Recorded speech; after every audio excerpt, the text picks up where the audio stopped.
Hey, what is up, everybody? This is your boy AJTRIP, and welcome to the game according to me.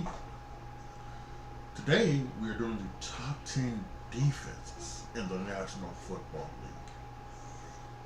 League, and um, this is another top 10 list. And during the week of lists that I am doing, getting you ready for the football season as we're headed up as we start week one this week of federal football, and that should make you a reminder that next week we start our weekly uh, episodic episodes. It's another season. I gotta go back and see what season this would be, but it will be another season of weekly um, podcasts. Comes out every Wednesday, recapping what happened the prior week in college and in the pros. And maybe we'll talk here and there about other things, if things may go along, if there's other news, things like that. Of course, as we head down the stretch of the baseball season, we're going to talk about who in the playoffs and things like that. And we know that Judge and Otani are more than likely the MVPs of the American and National League. So, a lot of things going on in baseball. Basketball will be starting up as well. So, and of course, I'll try to sneak in my wrestling here and there as well. But never mind that. We are here to talk about the top 10 defenses in the National Football League. Let's go ahead and let's start off with my team. Number 10 is the Chicago Bears. They were when they got the Montez Sweat acquisition last year. The defense became more palatable. It became better.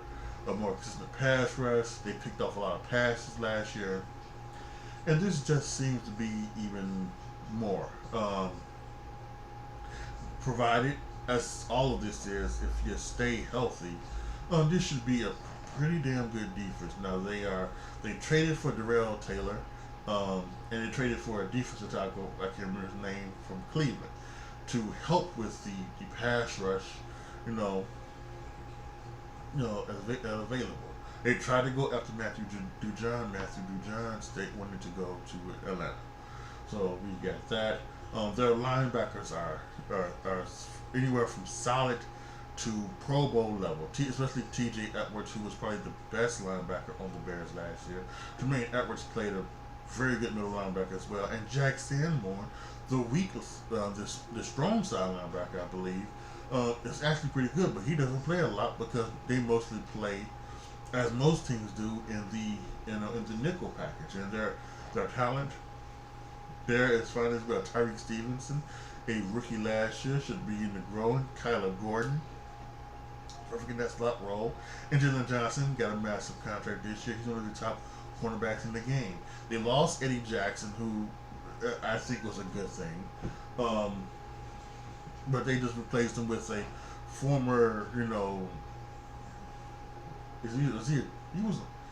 was he a defensive player of the year, or was he just?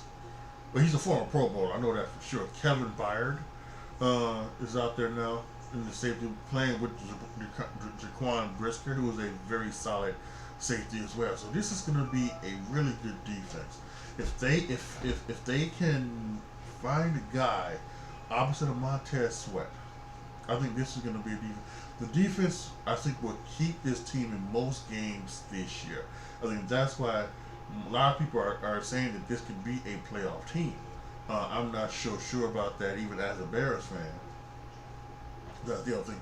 You have a rookie quarterback who will make mistakes and who will lead and who would make mistakes, and those mistakes will allow short fields for teams to capitalize on it, and even when you have a great defense, you can't be putting that great defense, at the minus 20-yard line, all the time, and that may be happening with the rookie quarterback, even as good as Caleb Williams already is, because he's already better than Justin Fields, but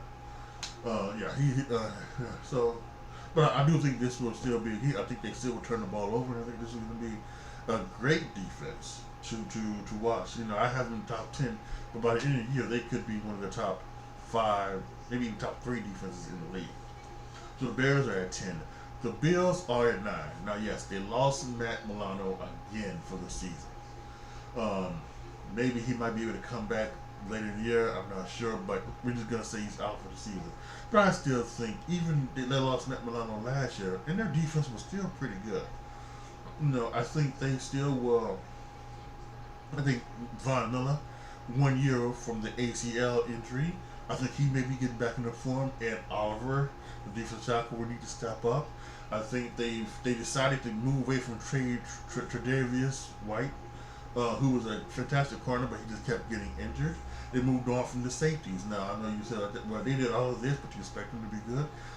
I think Sean McDermott is a very good defensive mind, and I think he will use who he has on defense, in the right way to make this a top 10 defense by the end of the year without question. So I think the Bills are at 9. The Ravens I have at 8. I think yes, this is a very good defense. They have great talent led by Roquan Smith, one of the middle linebackers on the team. Now they lost Patrick Queen, who went to the Steelers. They're a heated rival, but I think they still were filling naturally and perfectly. I think they've got some great pass rushers in Tyus Bauer, and some other ones as well. I think their secondary is very good as well. They're going to be just as good. They will. You want to talk about a team that will keep teams in games? They are going to win games for the Baltimore Ravens. The sure as hell isn't going to be Lamar Jackson in that offense.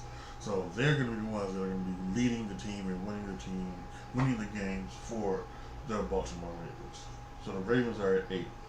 The Patriots are at 7. Yes, I think their defense was good last year.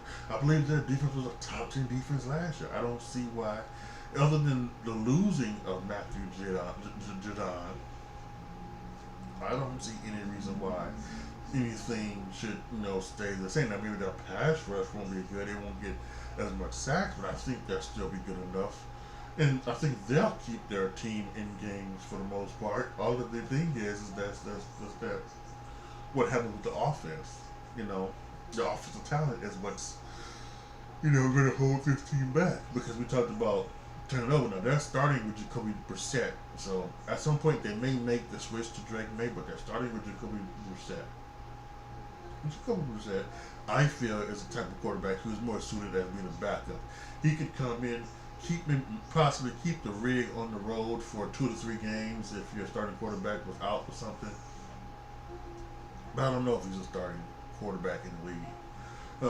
But if they're going to stick with Jacoby and maybe sit Drake May for the season, we'll see. And maybe that's what they want to do. Maybe they want to do the Patrick Mahomes model. Maybe they want to do something like that. We'll have to see. But Drake May did play well in the preseason, so that's one thing. But yeah, I think back to the defense. The Patriots are going to be a tremendous defensive team, and I think they may be surprisingly in a lot of games this year. I just don't think they'll have the offensive talent enough to win those games. Number 6 is the Houston Texans. I mean, I think, yeah, you want to talk about a team with pass rush. They have Will Anderson. They've got a defensive tackle there. I can't remember his name. Who is a pass rusher. They signed Danielle Hunter to go to the other side of Will Anderson. And then Derek Stingley looks to be a up and coming defensive back in the league, and I think he's going to be maybe one of the shutdown guys this year if he stays healthy.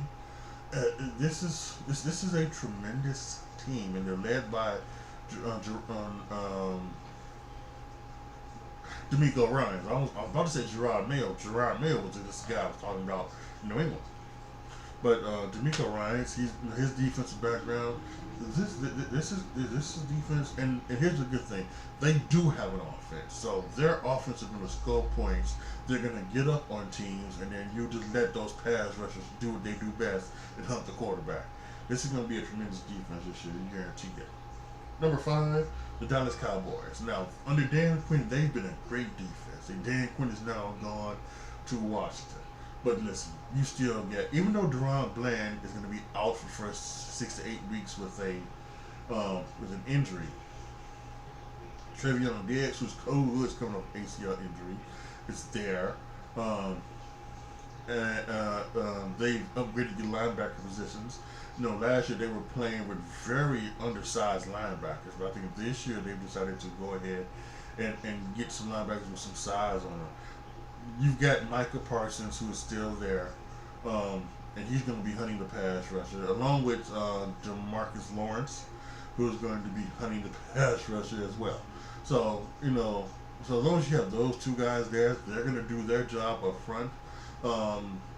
Again, because of the injury to Deron Bland and the Trevion Diggs coming off the injury, we may not see as many interceptions as we have over the past several seasons. But I think their defense, their secondary, still be good enough to be able to get teams off the field on third down. So I love the Cowboys as my number 5 defense in the league. The 49ers, I have it 4. They've got their guy there, Nick Bosa, who's always going to be the lead, who's going to be a contender for Defensive Player of the Year. Good. You got Dre Greenlaw, and you got I don't know if Dre Greenlaw actually may be playing because he got injured in the Super Bowl.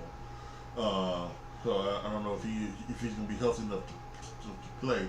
But you got the guy Fred Warner in the middle, who's one of the top middle linebackers in the game. He's still there.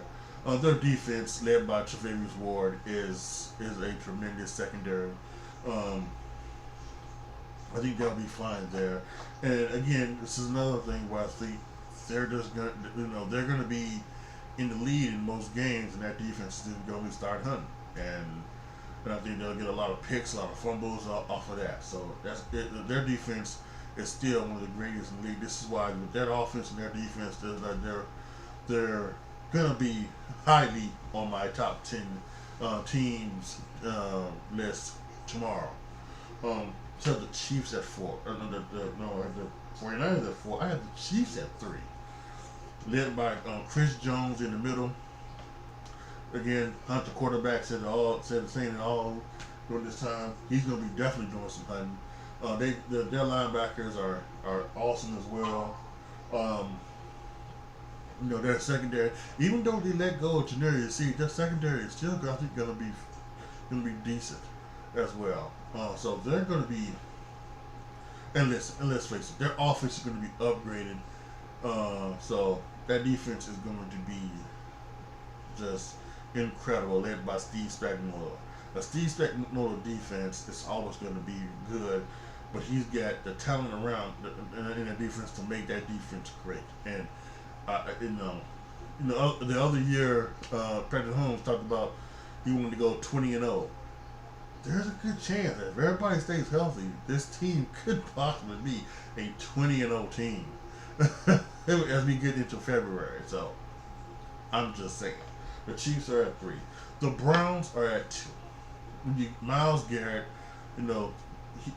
that's incredible. The reigning defensive player of the year. Their linebackers are tremendous. Their secondary is great as well, led by the former Lions coach. I'm forgetting his name. Jesus Christ, I apologize. I'm forgetting his name, but he can coordinate a defense unlike many others in the league as well. So he's going to have some fun times there. Now you do have to worry about their offense. Could their offense put their defense in bad positions? I don't know. We don't know how consistent Deshaun Watson can be. He was playing better until he got injured, but we will have to wait and see just how good he could end up being. So we have to wait on that. But yes, I think the Browns are going to be a tremendous defense once again this year, led by that guy Myles Garrett. The Browns are at 2. And the number 1 defense I have is the New York Jets. Quinn Williams, his brother Quinn Williams. If Hassan Reddick plays,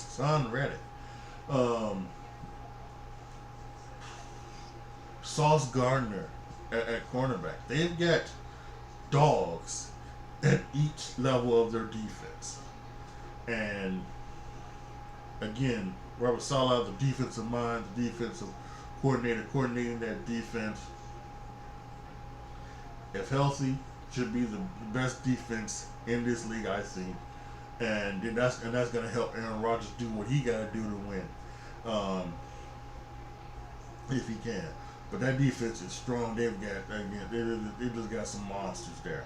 They get guys who can be defensive player of the year at each level of the defense, and it's just going to be, I think it's going to be so hard for teams to consistently score 24 or more points, against them each and every time. So, if you're in there, if you're gonna play the Jets, you're gonna have to realize that if you're going to win, your defense is going to have to stop them. You're gonna stop the Jets offense, because I don't know if they're going to allow you to get to 20, 21, 24 points in a game.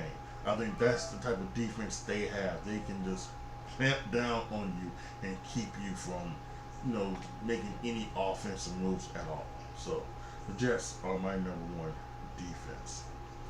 So again, to recap, at 10 I have the Bears, 9 the Bills, 8 the Ravens, 7 the Patriots, 6 the Texans, 5 the Cowboys, 4 the 49ers, 3 the Chiefs, 2 the Browns, and 1 the New York Football Jets. And there you have it. Those are my top 10 defenses in the NFL in 2024. It's going to be I can't wait. We're basically a week away before the season starts, so it's going to be fantastic. Thank you guys so much for listening and watching whatever you're doing. Please post your comments down below on the YouTube video, on the Spotify. If you listen on Spotify, there's another comment section. You can do it there. I appreciate it all. Tomorrow is the last day. Tomorrow I will be giving you my top 10 teams in the NFL. Again, next week we're gonna do start the season one, start the new season of the game according to me. Starting with the recap of week 1 of the college football, possibly even doing a preview of the college football playoff. We'll have to wait and see on that one. And then next Thursday, that without question, the preview of the college or of the NFL season. That will be happening next Thursday. So be on the lookout for that wherever you're listening, to this podcast. I appreciate it. So thank you guys so much for listening. And I will see you guys tomorrow. Thank you.